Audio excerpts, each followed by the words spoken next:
Hyundai just killed one of the most unique trucks ever made. Not in 2030, not next year, this year. The Santa Cruz is done. And the reason why? It's actually more embarrassing than most people realize. Today, we're breaking down the 5 brutal truths that explain exactly why America said no to this truck and what Hyundai is planning next to try to fix it.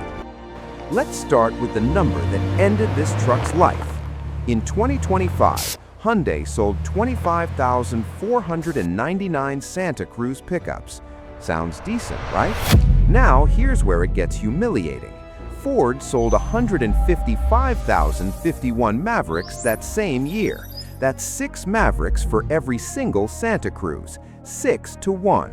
And it wasn't a one-off bad year. In its best year, 2023, Hyundai moved just 36,675 units. By 2025, that had dropped another 29%. Motor1.com. Meanwhile, dealers were sitting on nearly 5 months of unsold inventory at the end of 2025. GM Authority. That's not a slow month, that's a vehicle nobody was rushing to buy. When your own dealers can't sell it, the boardroom conversation gets very short. Here's brutal truth number 2. Hyundai priced this thing wrong from day one. The Santa Cruz starts at $29,750. The Maverick starts at $28,145, top speed. On paper, that's not a massive gap, but here's the catch. The Maverick has a hybrid option. The Santa Cruz never did. It was believed the second generation would finally get the Tucson's hybrid powertrain, rated at up to 38 mpg combined, but that's not happening now. Kelley Blue Book. So you're paying more money, getting worse fuel economy, and driving a vehicle that doesn't look like a traditional truck. That's a very hard sell, especially when Americans buying a small pickup are usually doing it to save money. Brutal truth number 3. The early Santa Cruz models came with a dual-clutch transmission, a DCT on the turbo engines, and owners were not happy. Consumer Reports flagged the DCT transmission as jerky on startup, with one owner saying it happened 8 out of 10 times, starting from day 2 of ownership. There were reports of transmission replacements needed before 77,000 miles, plus complaints about rough shifting and slipping. Hyundai eventually fixed this for 2026. They swapped in a traditional automatic, but the damage to the brand's reputation was already done. And here's the irony. Some enthusiasts actually missed the DCT once it was gone, saying the new automatic felt mushy. You genuinely cannot win. Brutal truth number 4, and this one's serious. The 2025 and 2026 Santa Cruz got hit with 2 significant recalls. First, a software error that could cause the instrument panel display to fail, meaning your speedometer and warning lights could go dark while driving. Edmunds, that's not a minor glitch. Then came the bigger one, side curtain airbags that may not have been installed properly, meaning they might not deploy correctly in a crash. Edmunds.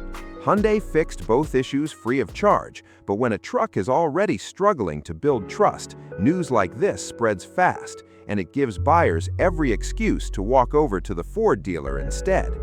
And here's the deepest truth. Brutal truth number 5. The Santa Cruz never knew what it was.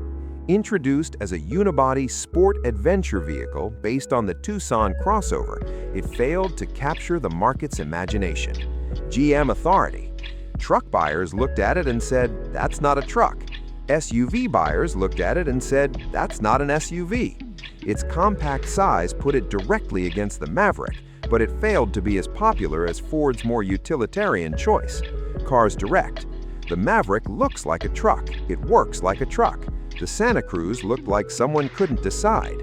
And in a market where truck buyers are very loyal to what they know, that's fatal. While its sales struggled, it remains the most sophisticated to drive, with a premium SUV-like cabin and a superior 10-year warranty that neither Ford nor Honda can match. Top speed. But sophistication doesn't matter if people don't show up to the dealership. So is Hyundai done with trucks forever? Absolutely not, and this is actually the exciting part. The company has confirmed a mind-blowing midsize body-on-frame truck for the U.S. market before 2030, designed to compete directly with the Toyota Tacoma, Ford Ranger, and Chevy Colorado. GM Authority. Production is expected to begin in 2029, with an on-sale date targeted for 2030, focused on durability and off-road capability. Motor1.com. They're also reportedly working on a rugged body-on-frame SUV to go after the Toyota 4Runner. Hyundai learned the hard way. Americans want a truck that acts like a truck. The Santa Cruz tried to be clever. The next one is going to try to be tough. The Hyundai Santa Cruz wasn't a bad vehicle. Owners who bought it mostly loved it. But loving something and buying it are two very different things, and Hyundai learned that lesson the expensive way. If you own a Santa Cruz right now, here's the silver lining. Values are slowly and steadily appreciating as the truck becomes scarcer. Car buzz. You might be holding something collectible. Drop a comment. Do you think Hyundai's next truck will finally crack the American market? And if you haven't subscribed yet, hit the button. More hypercar and auto content dropping every week.